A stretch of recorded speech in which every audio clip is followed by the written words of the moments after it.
cross. Back your hands. Move it. Move it around. Move it around.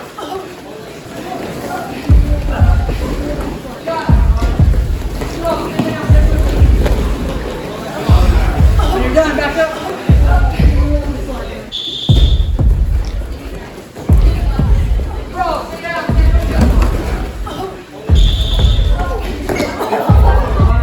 Football's not wrestling shape. Volleyball's not wrestling shape.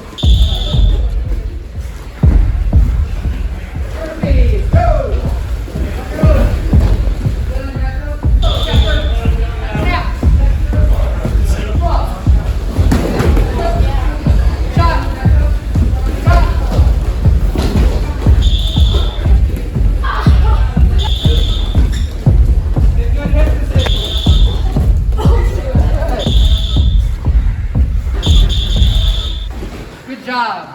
Good job today. All right, bring it down. Family on three, family on me. 1, 2, 3. Family! I started coaching girls about 7 years ago, and I started seeing the need for girls to have someone in their corner and a coach in the practice room. So we started doing all girls clinics. First with, Jason Shepard and I got together and we started, a little travel team for a USA Wrestling tournament. I'm going to Grandview and inviting girls throughout the state of Iowa to come in and practice. And so we would have practices between 20 and 40 girls on a Sunday afternoon. Buena Vista University, Sean White opened his doors up to the Northwest Iowa girls. So we would have sometimes 5 girls, sometimes 25 girls, and it just kept expanding and growing and growing and expanding. He loves coaching girls wrestling. He's very passionate about girls wrestling. I think he sees this as a big chunk of his life's work. I think he just wants to spend as much of his time making girls love the sport, become good at the sport, and build girls wrestling. Like, he steps onto the mat and this is his outlet. Like, maybe he was having like a tough time, but like as soon as he comes out here, like this is what his day is. Like, this makes his day. He's involved in every aspect, AAU, USA Wrestling, promoting in Northwest Iowa, having camps, It's not growing in Ridgeview as fast as I want it to, but when I look at the size of school and that we have 9 girls, we're sitting pretty good. But to me, I want a full team. I want 20, I want 25. I want the room to be full of girls. I want them to have to build us a room. That's my goals for before I walk out of the Ridgeview coaching realm, is that I've built something that's sustainable, that's important to the school, that's better, better than when I walked in the door. Nationwide, boys wrestling is on the decline as far as numbers. Girls wrestling is growing at about the same rate as the boys are declining. 5 years ago, girls wrestling, you said that word, it was taboo. Guys weren't wrestling girls. Girls weren't going out for the sport. I go through 4 years of college and my first year out and I'm like, whoa, like where'd this scene come from? It's everywhere. Last year, there was approximately 600 girls that did the body composition test, hydration test to actually be able to wrestle. And we had, I believe it's 320 at the state tournament, which is a huge state tournament, but we have room for more. And I know states like Texas and some of those other schools have state-sanctioned wrestling for girls already. There are girls out there that want to wrestle and wrestle against girls. As of right now, girls wrestling is not sanctioned. That's been a frustrating process. In the state of Iowa, girls wrestling is not an official sport. This would be like a club. Like if your school has archery, Ridgeview has archery. It's not an official high school sport. The state of Iowa has seen really impressive numbers, despite it not being sanctioned, and then looking at a lot of the states around us who have far, far fewer numbers getting sanctioned, and it has been very frustrating. For that reason, it's also very frustrating because Iowa thinks of itself as a wrestling state. And it is. A lot of people think, we're Iowa, we should be sanctioned. Why isn't girls wrestling sanctioned in Iowa? That is the question. Part of it has to do with the fact that Iowa is the only state in the union that has 2 separate athletic associations unions, one for the boys, one for the girls. Obviously, wrestling tends to fall in all states under the boys' athletic union. Like, there's girls meets, like even though the girls union doesn't put it on, Well, see, they made like a rule where for every girls tournament, there's like a JV tournament so the guys can still put it on. It's run pretty much like a guys meet, just with girls. Through the years now, every Saturday we have 2 to 3 schools that have a girls-only division, typically attached to a JV tournament. There are a few attached to varsity tournaments. They're asked sometimes to take on a lot of different roles. They might not know from week to week what their role is going to be, or from event to event, you know, if there's going to be other girls to wrestle or not. You know, they may have to wrestle boys in practice. Not necessarily do they have to wrestle boys in meets any longer because we have those, but some of my girls still do wrestle boys, and there is that chip on the shoulder, and they want to show that they do belong on the mat and that they are capable. So how many years do I think it is before we are sanctioned? Originally, the plan that was put into place, based on my understanding, was once we reach that level of having a certain percentage of schools that have said that they would support the sport, that it's like at least 2 years. Yeah, 2 years is probably a good guess. It would be nice if we could get there sooner. I've been given the impression that the door is open to maybe doing it in a more expedited fashion, possibly. But we're going to have to all kind of be patient as we can be, but then also willing to help in any capacity that we're asked to. You know, how are we pushing forward with sanctioning? You know, really just they go out and they recruit. Tatum is a pretty active recruiter of all wrestlers, boys and girls, but certainly girls. So she is the reason I joined. One day Tatum was like, oh my gosh, like you could totally join wrestling. Come to my house one day and we can like have like a little open mat kind of thing. So I did. So I am the best recruiter ever, and I was in art class with Shania, and I'm like her little personal therapist in our class, and she's mine. And she was talking to Shania about it in art class and told her, you know, you should come out to our barn. We have wrestling mats in our barn on our acreage. I always, when I try to get somebody I want to go out for wrestling, don't tell them this, it's like my secret. I say, how about you come over to my place and try it out? And they go to my place and they try it out, and they always like it. So I did, and I actually really like it. I was kind of scared because I was like, okay, well this is like, you kind of have to be like bigger and like stronger, and like you have to be like this really like mean person, but you really don't. And her dad were like, yeah, totally go out, like you have like potential. And I was like, okay. She really enjoyed it, and she was really naturally talented, like super good her first time ever doing it. She just like freaking pulls out a double leg, just tackles me to the floor. I'm like, you're amazing. Like coming in, I was kind of frightened, but then like once we started getting into it, it was like, okay, so this isn't that bad. So my first practice, I remember sitting in the locker room and I was like, okay, I'm actually doing this. Like this is it. This is the first actual practice, and I actually have to like stick it out. Like I'm not gonna quit mid-season. I've never done that. Like if you're gonna do something, do it. But they come in and it's like very welcoming, and it's like, welcome back guys, like, and they started basics.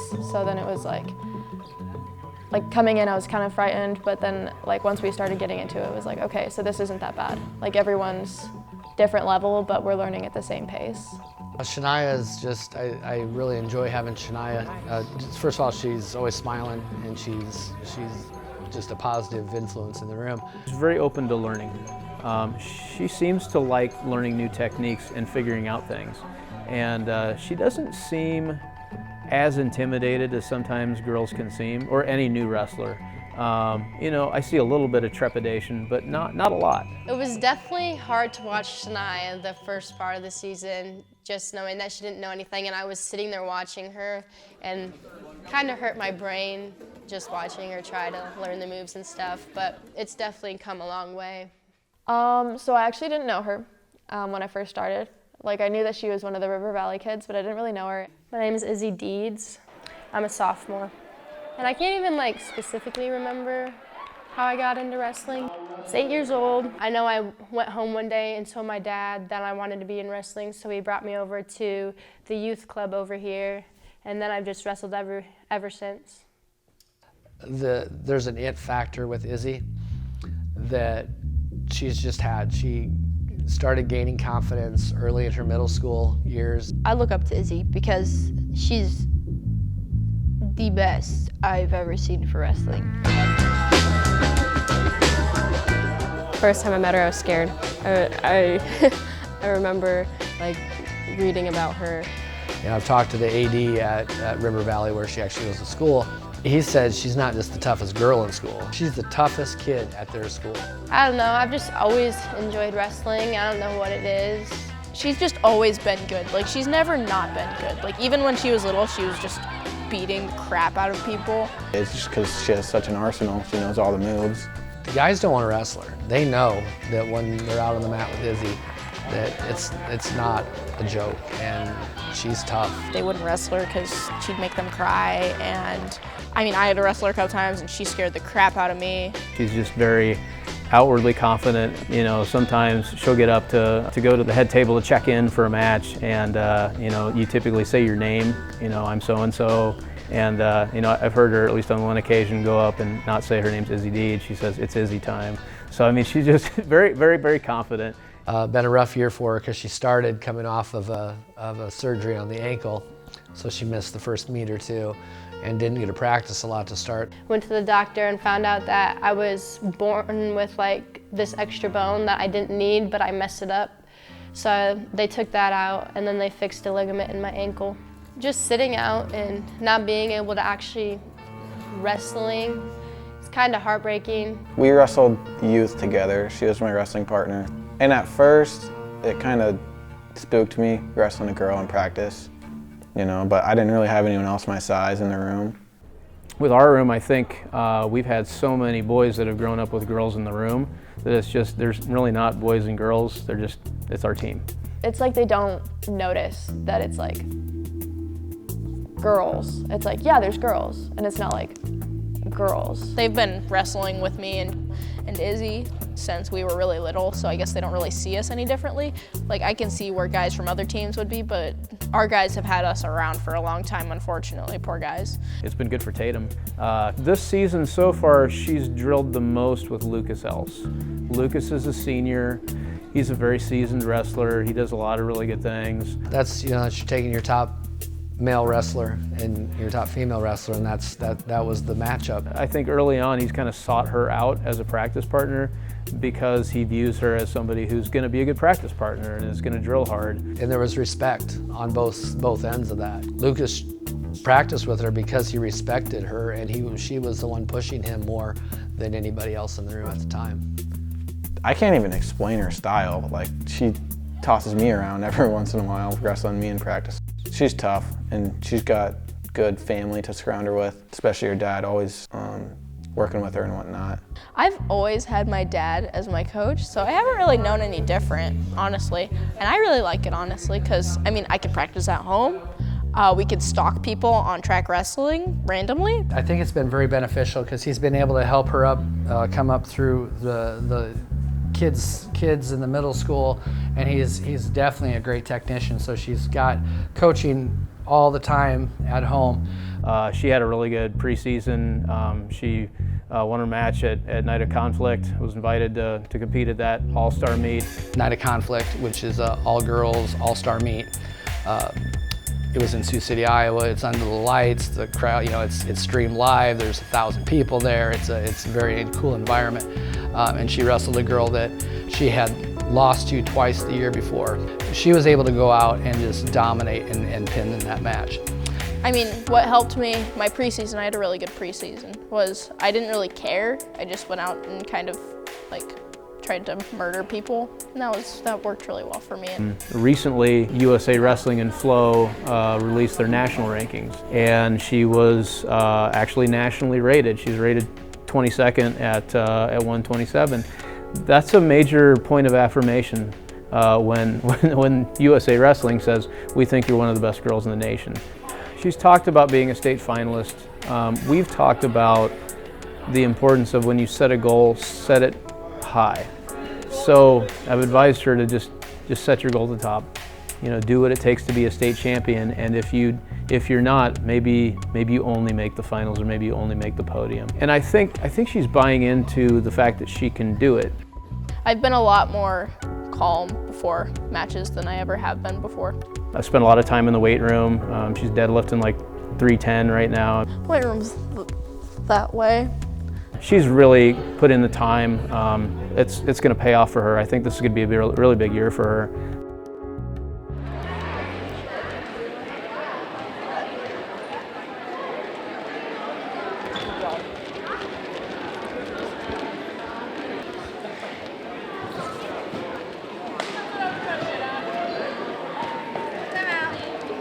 Drilling with Tatum for the first time in Okoboji made my heart feel a little bit better because it made me get down on myself a lot because I couldn't wrestle and I was worried how my foot would react, but I enjoyed the small amount of drilling I had that day.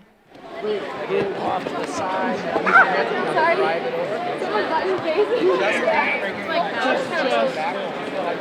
Girls, the brackets are going up over here on the southwest wall here of the gym. That's the order of the brackets. They're going to start wrestling here tonight up on the television.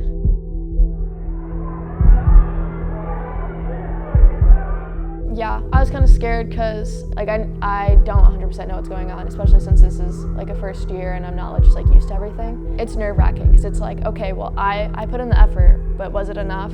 Like, and you never know until like obviously like your results, whether you win or lose. But it's like, okay, I've been training for this. Like this is what I've been doing like this whole season. Everyone's cheering out for me and they're the ones that helped me do this, but now it's whether I put my head to it and use what they gave me.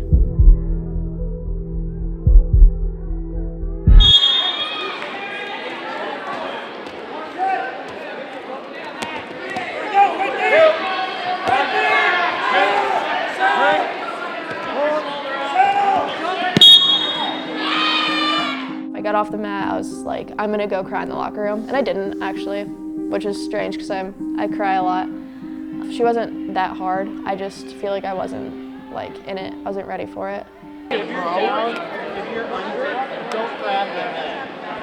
I definitely wasn't grabbing anything. I was trying not to die.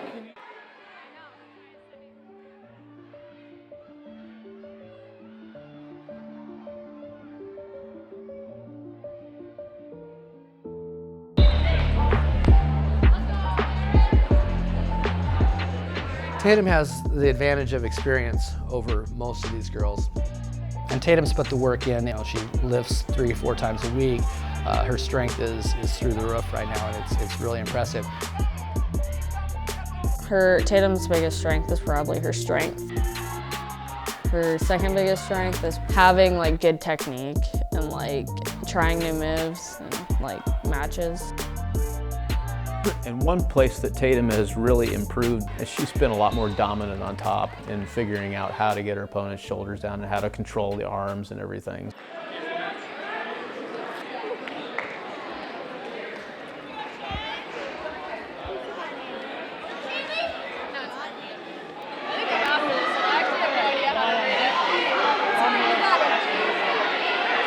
can also kind of read like what they're going for too, as long as you watch their feet.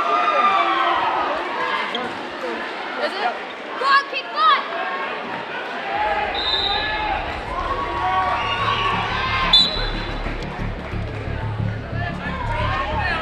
Get out of there, get out of there, get out of there. Hey, forehead to forehead, there you go. Forehead to forehead.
I get disappointed in myself when I lose a lot. Like I don't like losing, but I know that it's gonna happen. Not every time, but so I always have that in the back of my head. Like it's you. And like, you know, whatever happens, like they're still, like people are still gonna be there to support you. Like it's not like you're just kicked to the edge now because you lose it. Emma Randall is one of the best female coaches in the country, actually best coaches in the country. I won't put female in front of that. She taught me how to look at things differently in the sport of wrestling. She said at the Olympic level, at the highest level, we don't even talk about wins and losses. We talk about improvement. We're talking about a brand new wrestler going out. They've never wrestled before and they're able to go 30 seconds this match. You know, that we're gonna count that as a victory, we're gonna count that as success. And then the next match, they maybe control the tie for 30 seconds and then go a minute into the match. That's definitely a success, so we like to build on those little successes. And I really think the girls appreciate that attitude towards wrestling with them, because I've had girls go to tournaments and never win a match, but they're still enthused about the sport. And you see the progress down the road. They win a match finally and you see the confidence start. And that's just so important to me.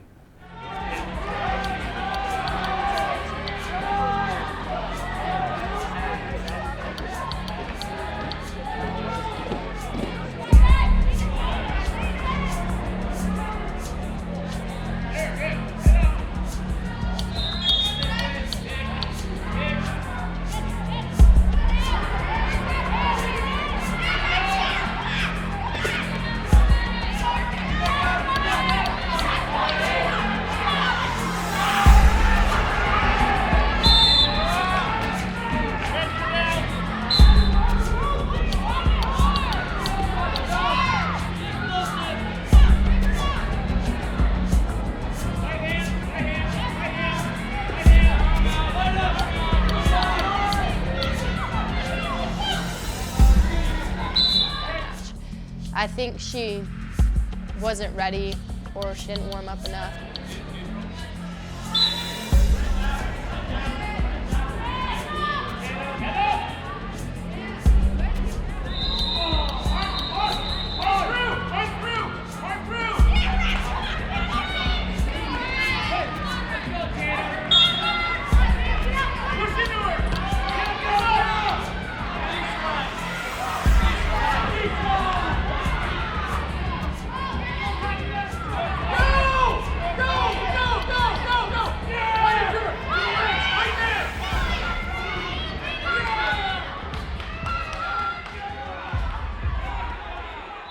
Tatum has that level of experience, and she has come from behind a couple times, and she knows what she has to do.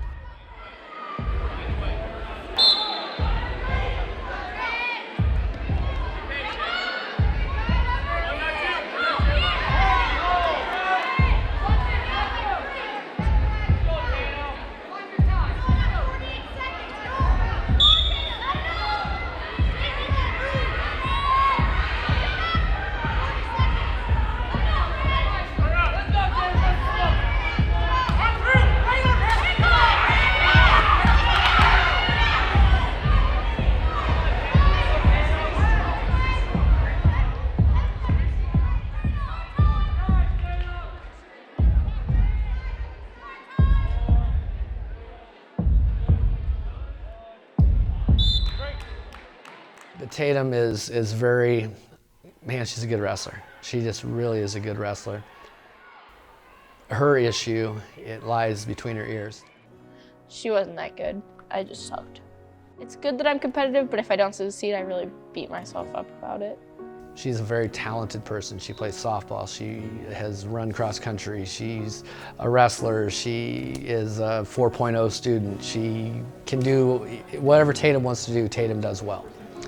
So she doesn't take loss lightly, and it's been a struggle to get her to come back and learn from those losses instead of beating herself up on those losses. Loss is part of life, and understanding how to channel that and learn from that is something that we want for all of our wrestlers. Bad things happen all the time to teenagers, adults, parents, you know, and if you allow little issues to beat you down, you can't progress in life. You can't overcome those and make it something better. You know, I can give you a huge example in my life that actually drew me back to wrestling. 1999, my son Gable was born. in actually 1998, and Gable was born, and he died in 1999, so he was 15 months old. And quite honestly, I drew on wrestling a lot in that, and that's actually when I went and got my coaching certificate, because everything was tumbling down. But it was a huge loss, but I was able to overcome that loss. Every time a new person walks into a room or a new girl gets on our team, and I see the way they interact with each other, the girls are so different than the guys. Then I see just the 2 days down the road, or 3 days down the road, or 4 practices or 10 practices, and the confidence level comes up. And that's important to me, to see the sport grow, because I was in wrestling and it brought out a lot of different things in me. So why wouldn't I want to do it for girls? Why wouldn't we want our daughters? Why wouldn't we want our granddaughters? Why wouldn't we want our sisters to do the same thing and gain the same things that we do? I don't know where I heard it. I don't know where I saw it. When your passion starts helping people, it becomes your purpose. And I truly believe my purpose right now is to build the sport of girls wrestling.